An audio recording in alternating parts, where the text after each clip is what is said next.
Raindrops on roses and whiskers on kittens, bright copper kettles and warm.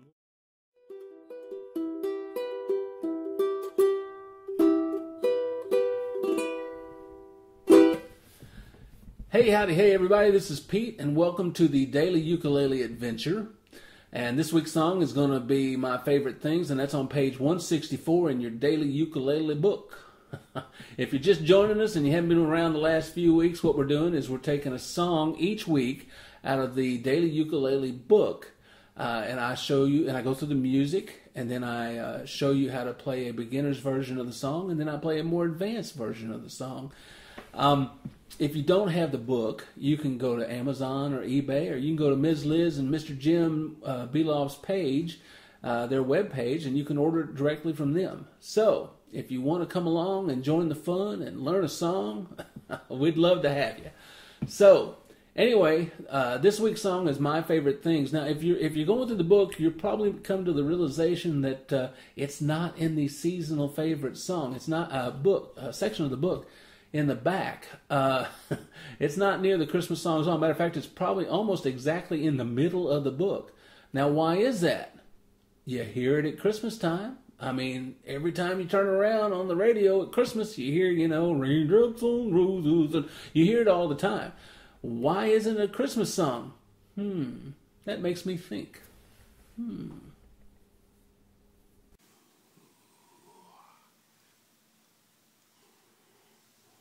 Hello, and welcome to Musical Deduction 101. Today we're going to be discussing why is this song My Favorite Things a Christmas song.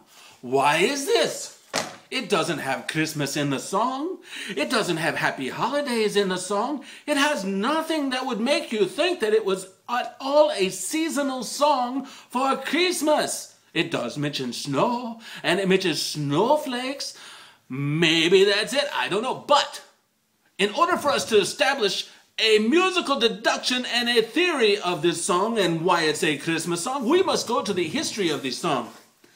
The history of it is, in 1938, Germany annexes Austria. Now, the Nazi troops enter Austria, and when they do, the Von Trapps flee. Now, I must apologize for the Von Trapps fleeing. I made a zombie chasing a nun, and I know that it kind of looks like Charlie Brown chasing a woman in a burqa, but it's supposed to be a zombie and a nun because, let's face it, people, werewolves and vampires and zombies are hot right now, so I thought it would be more entertaining. Okay, now, back to the story. Maria writes a book, The Story of the Trapp Family Singers, and from this, we get to 1959, it became a Broadway musical, The Sound of Music, starring Mary Martin. And do you know who Mary Martin was? She played Peter Pan, and she got an award for it. I don't know what dialect that was. She got an award. God, I got tickled too. She got an award for it. And even better than that, do you know who her son was? That's right, her son was Larry Hagman, who was in I Dream of Jeannie, and he just passed away. God rest his soul. Okay, then, in 1965, it became a movie starring Julie Andrews and Christopher Plummer.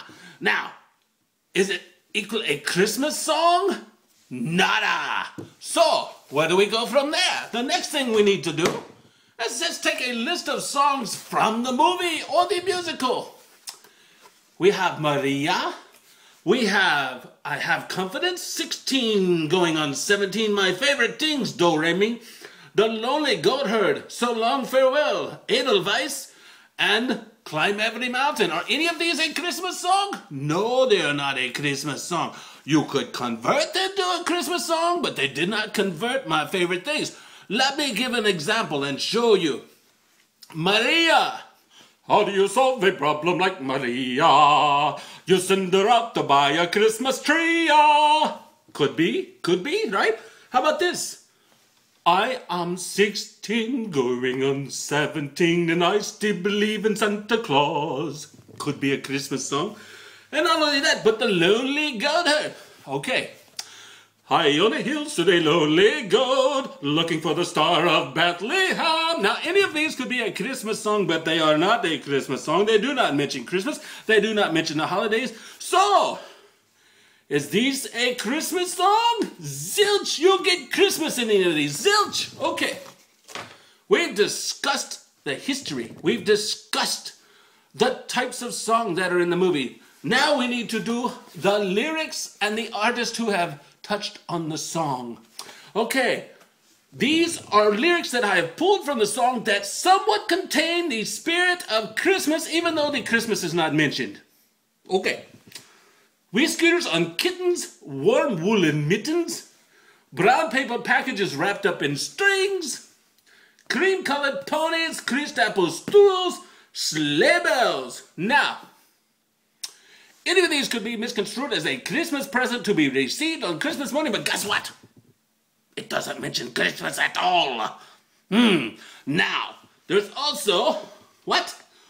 Girls in white dresses. Could they be angels? They could be, but they don't say that. Also, there's snowflakes that stick on my nose and eyelashes. Snowflakes, winter, maybe Christmas, maybe just time of year, but it does not say Christmas. And then, silver white winters that turn into springs.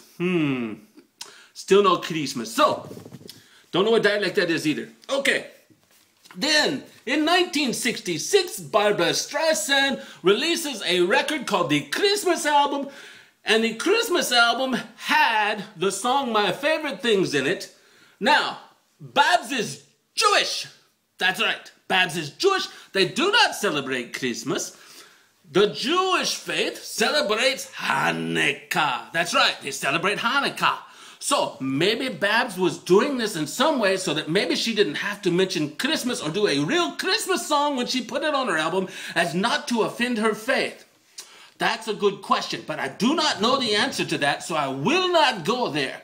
So, the only logical deduction and conclusion that we can come up with is this, in summation.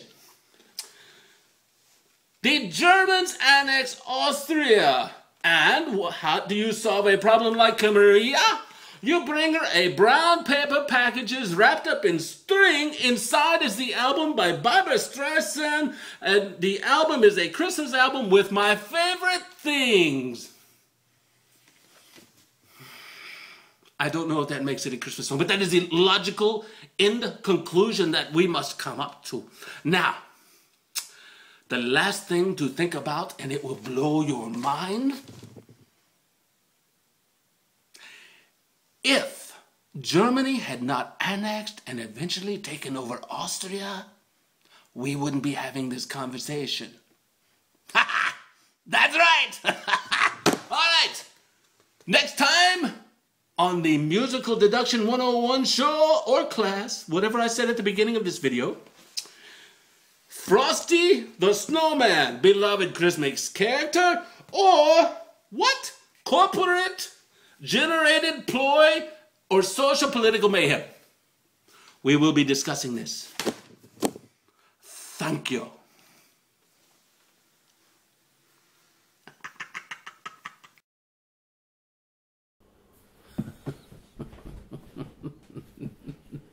Now I guess what you got to ask yourself is where did the last 5 minutes of my life go?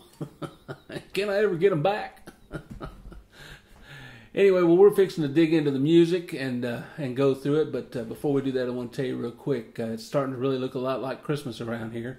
And in the morning times when I go to work, it's really dark outside. And as I go past the square and it's all lit up. It's lit up all night. And when I get out there, it's kind of like having the square all to myself. It's real pretty, and I take a moment just to drive real slow and look at everything and just kind of soak it all in. And at the end of the video, I'm gonna put a little video clip that I put on there that I recorded this morning as I was going to work, and how pretty it was. So anyway, let's get into the music and let's get to it.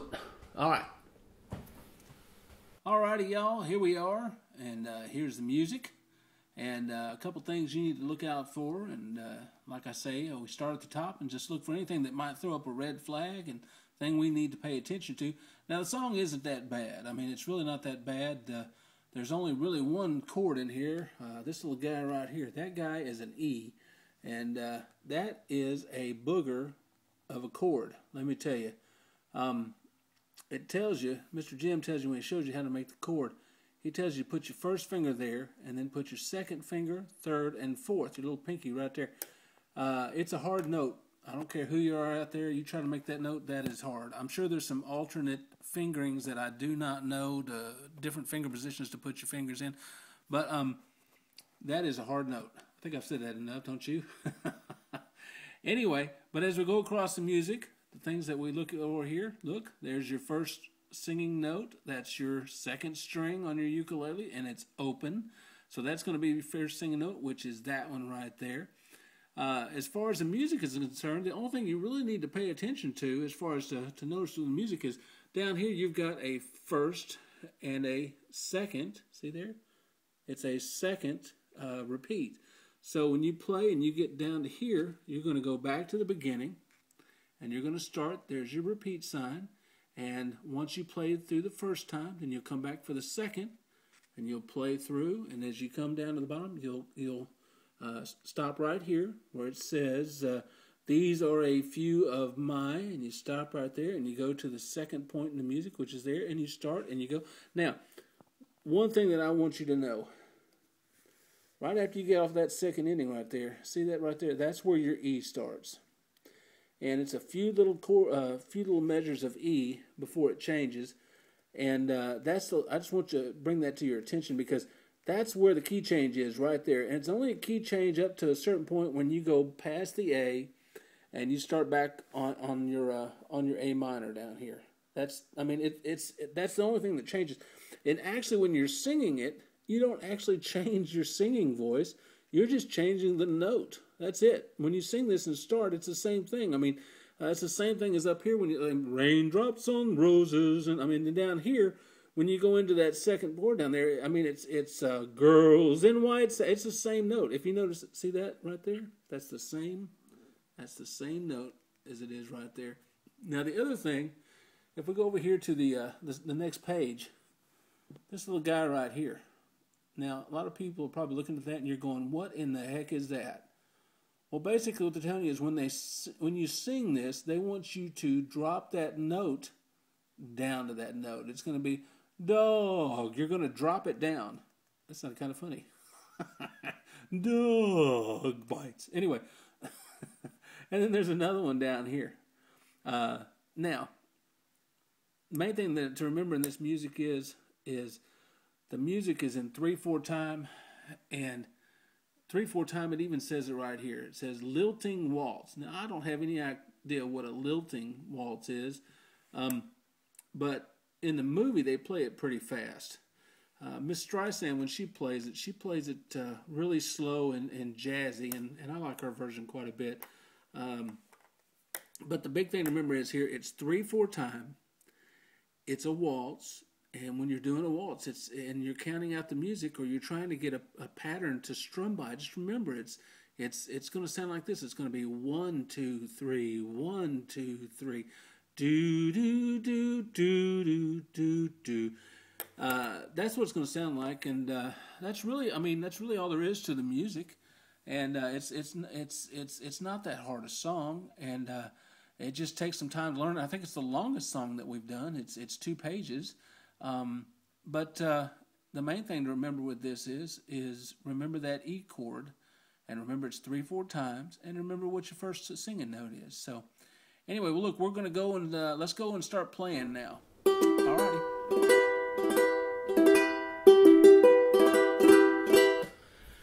Alrighty, everybody. Now this is where you get to the playing the ukulele part of the daily ukulele adventure. It's kind of an important part, if you ask me. Reading the music and doing all that don't count unless you're playing a ukulele behind it. So, am I right? I think I am. So, anyway, well, look, normally what I do is I'd play a section for beginners, and I'd play another version of the song, and have a section at the end of the video for the more advanced. And truth is I really wouldn't change the song. I probably would add a little bit of an intro to it, maybe play a little bit longer on the ending, but I wouldn't change it. I think the song's beautiful the way it is, and I really don't want to mess it up. So, The only thing to tell you is beginners, I'm going to start off one strum at a time. I'm going to play it slow, and you advanced people out there, more advanced, I'm going to play the song a little slower than normal. It tells you to play it faster, but I'm going to play a little bit slower than normal so the beginners can play along with me. And hopefully it won't be too terrible for you to have to drag along with me. Anyway, but there's a couple things before we get started. One thing is you beginners out there, my old band director, his name is Mr. Marsh, and love him to death, still good friends with him. I consider him a father figure. I care about him so much. And but one of the things that he taught me that I thought was really important is this. Just like walking takes one step at a time, learning notes and music takes one note at a time, or in this case, one chord at a time. You don't have to play the song all the way through when you're beginning.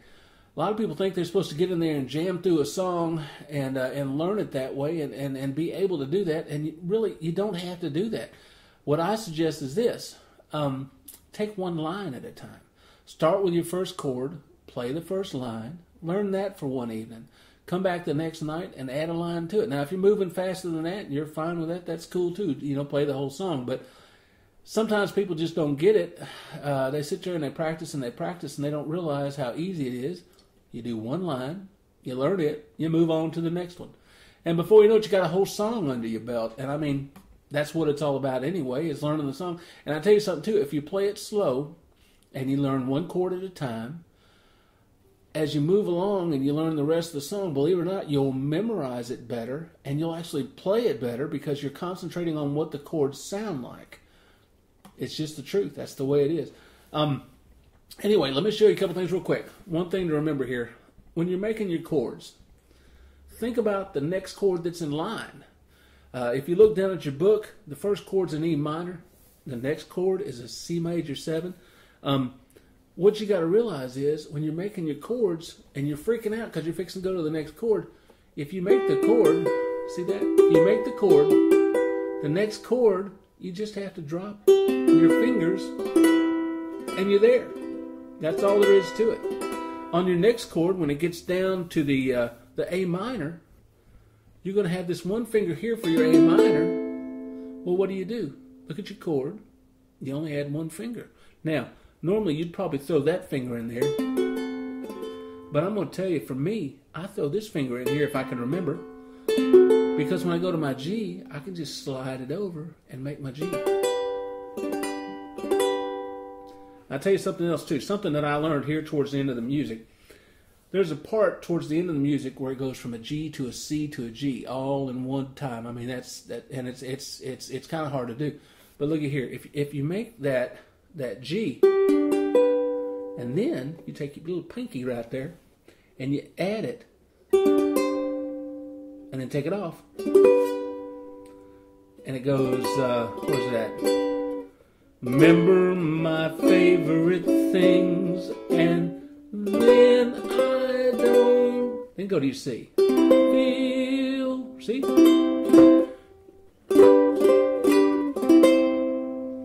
Just a little trick there. I mean, it works. It works just fine. It sounds just fine. Nobody know you were throwing that in there like that, and maybe that's the way it's supposed to be done. I don't know, but anyway, all right, now I'm going to get started with the song, and don't forget, you beginners out there, the first part of the song is just going to be me going through it one strum at a time. The next part of the song, I'm going to start singing it, and let's hope I can get through it, and do it without messing up. And if I do, when I go to that E, oh, let me tell you something else real quick. I just thought about this too.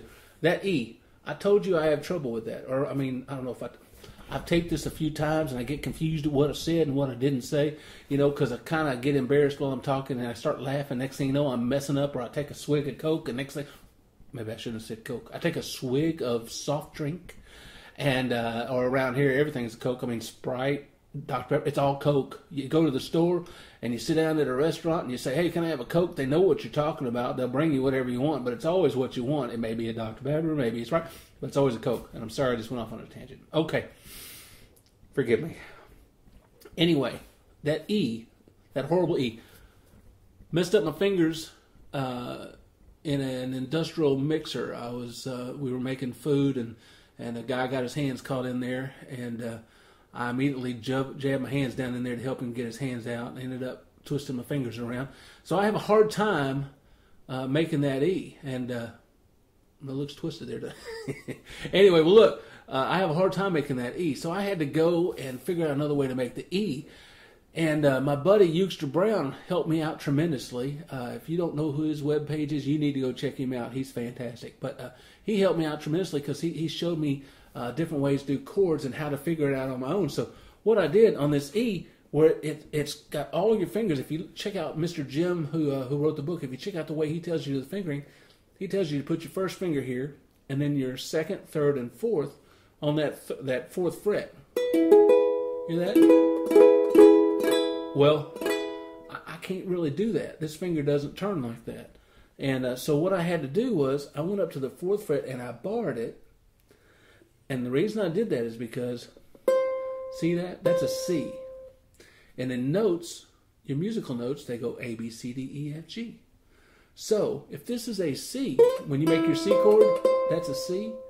Well, if you go up the neck, C, C sharp, D, D sharp, then E. Okay? That's E. So, if I bar, just like I'm at the bottom of my neck here, and it's open, and I'm playing a C, I move it up to the fourth. That's the same thing. Do you hear that? If I can do it right.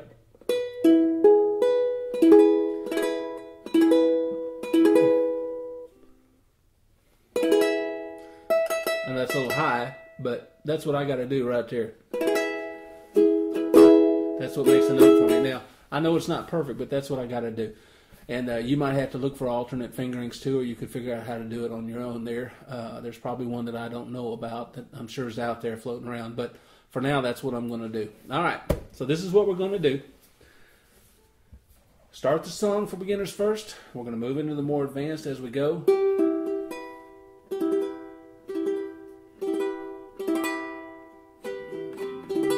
All right. 1, 2, 3, 1, 2, 3.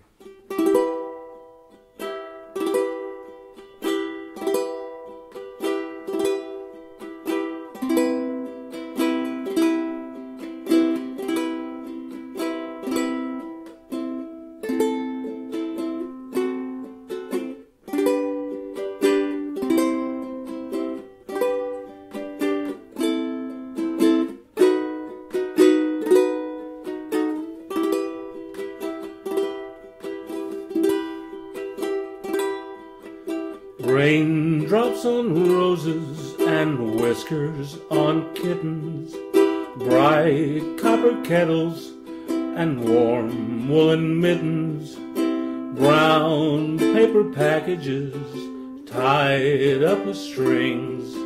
These are a few of my favorite things.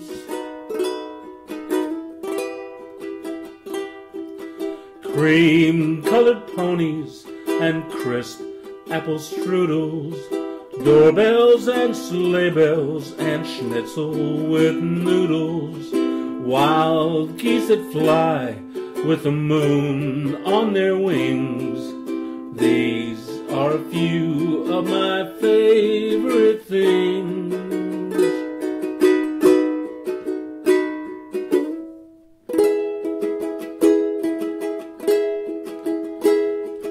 Girls in white dresses with blue satin sashes, snowflakes that stay on my nose and eyelashes, silver white winters that melt into springs.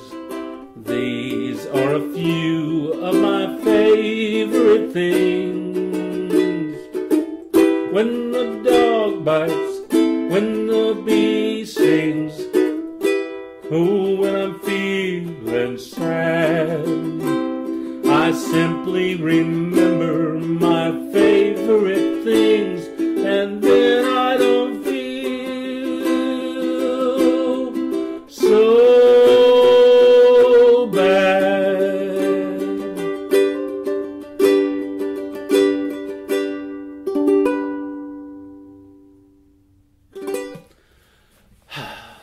did. That E just it sounds terrible.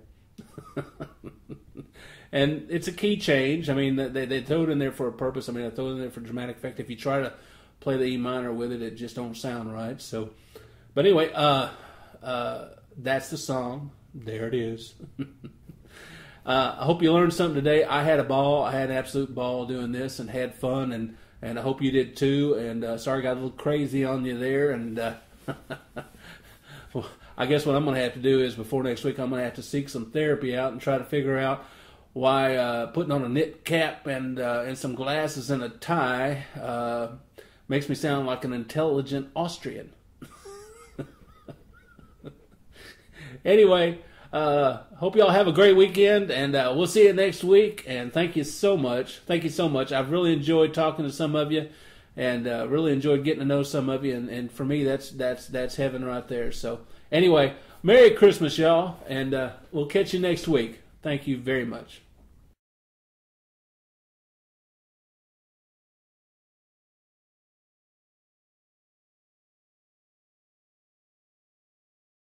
Raindrops on roses and whiskers on kittens, bright copper kettles and warm woolen mittens, brown paper packages tied up with strings. These are a few of my favorite things.